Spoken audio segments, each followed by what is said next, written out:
আমাদের ইমাম সাহেব তারা তাকে বসিয়ে দিয়েছে এবং তারা যে আনকমন একজন লোক এনেছে, সুতরাং আমরা তাকে চিনি না ইতিপূর্বে দেখেও নি। তারা আনকমন একজন লোক। এতদিন কোথায় ছিল? হ্যাঁ, এতদিন কোথায় ছিল না আমাদের ইমাম সাহেব তো প্রতি শুক্রবারে পড়ে। শুরু থেকে ছিলাম, আপনি তো ভুল বলছেন। আপনারা এসি যে রুমটা আমি উঁচু করে যখন ঢুকছি, উঁচু করে যখন ঢুকছি, সত্য কথা বলেন, এই আমার গায়ে আঘাত এখনো আছে। ডিজাইন, এলিগেন্স, বিউটি, সেরা পণ্য সবার জন্য জেভিকো। উঁচু করে আমি ভিতরে ঢুকবো মসজিদের ভিতরে যে এসি রুমটা, হুজুর যেখানে বক্তব্য রাখে, এখানে সাধারণ মুসল্লিরা ঢুকবো, আমি উঁচু করছি, আমি ঢুকবো, তারা সবাই মাদ্রাসা ছাত্র, কাউকে ঢুকতে দিচ্ছে না, কাউকে ঢুকতে নাই। উচ্ছৃঙ্খলা পরিবেশটা তারা নিজেরাই তৈরি করছে, করে পুরো মসজিদটাকে ভাঙচুর করছে। তার ছাত্ররা আপনার এই যে সিঁড়ির নিচ থেকে লাঠি নিয়ে আমাকে আঘাত করছে, এখানে ঘুষি মারছে, অনেক অনেক মুসল্লিরা মার খাইছে সাধারণ, কারণ একমাত্র সম্পূর্ণ মিথ্যা হয়েছে। শুনেন, আমার উপর যখন হামলা হয়েছে তখন আমি তাকে জিজ্ঞেস করি এবং পরিকল্পিতভাবে শুরু করেছিলাম। দর্শক, 5 আগস্ট শেখ হাসিনা পদত্যাগ করার পর থেকে বাইতুল মোকাররম কেন্দ্রীয় জামে মসজিদের যিনি খতিব ছিলেন তিনি পলাতক ছিলেন, এমনটাই বলা হচ্ছিল। বেশ কিছুদিন ধরেই বাইতুল মোকাররমের যে খতিব তিনি মসজিদে নামাজ পড়াতে আসছিলেন না। এরপরে মুসল্লিরা বারবারই বলে আসছিলেন যে বাইতুল মোকাররমের যে আগের যে খতিব ছিলেন উনি এই শেখ হাসিনা সরকার দ্বারা নিয়োগপ্রাপ্ত এবং তিনি আওয়ামী লীগের সুবিধাপ্রাপ্ত একজন ইমাম ছিলেন।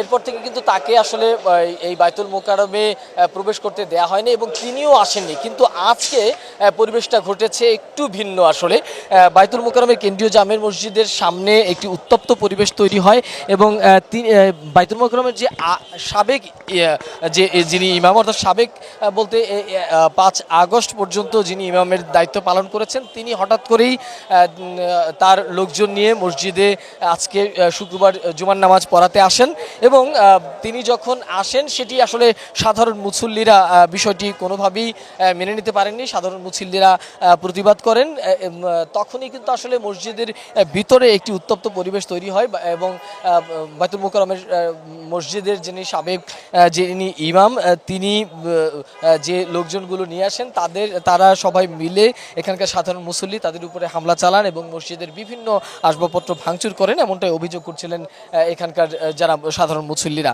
আমরা একটু জানবার চেষ্টা করব আসলে এখানকার মুসল্লিদের কাছে এখানে মূলত ঘটনাটা কি ঘটেছিল। পরিকল্পিতভাবে তারা হামলা করার জন্য এসএস পাইপ দিয়ে সাধারণ মুসল্লিদের কি ফিটিয়েছে।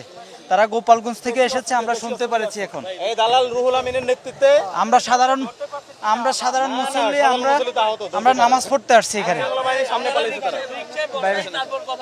আমরা তো বাইতুল মোকাররমে মনে করিনি একজন আলেম এই ভূমিকা নিতে পারে। তিনি খতিব হিসাবে নিজেকে দাবি করছেন। তিনি গোপালগঞ্জ থেকে মাদ্রাসার তার ছাত্রদের প্রায় 1000 ছাত্র নিয়ে এসে এখানে দখল করে উনি খুতবা দিতে চান। তখন মুসল্লিরা ওনাকে বলেছে, আপনি খুতবা দিতে পারেন না, শহীদদের রক্তের দাগ এখনো শুকায়নি, সিদ্ধান্ত হবে তারপরে খুতবা দিবেন। ওনার সাথের ছাত্ররা নির্দয়ভাবে ঢাকার মুসল্লিদেরকে পেটালো। আজকে কোনো ধরনের কোনো আলাপ ছাড়া তার ছাত্ররা মসজিদের চত্বরের ভিতরে রক্তাক্ত করেছে। অসংখ্য আজকে মুসল্লি আহত হয়েছে। আজকে প্রায় 50 জন আমার সামনে আহত হয়েছে।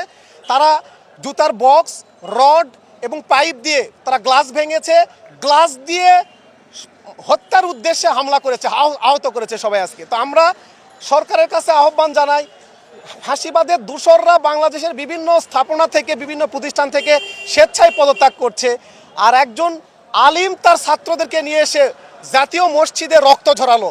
এটা যদি অনতিবিলম্বে এটার প্যানিশমেন্টের ব্যবস্থা না করা হয় তাহলে এটা মুসল্লিদের মাঝে চরম প্রতিক্রিয়া তৈরি হবে এবং এটা জাতীয় ইস্যুতে একটা পরিণত হবে। উনি আওয়ামী লীগের নমিনেশন চেয়ে নৌকা মার্কার পোস্টারিং পর্যন্ত করেছে।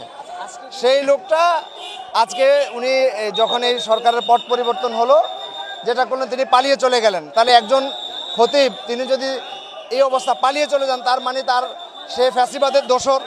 এই দোসরটাই এই কাজ করেছে, আজকে লোকজন নিয়ে এখানে হামলা করতে আসছে পুরা বাইতুল মোকাররম মসজিদে, সাধারণ মুসল্লিরা প্রতিহত করছে।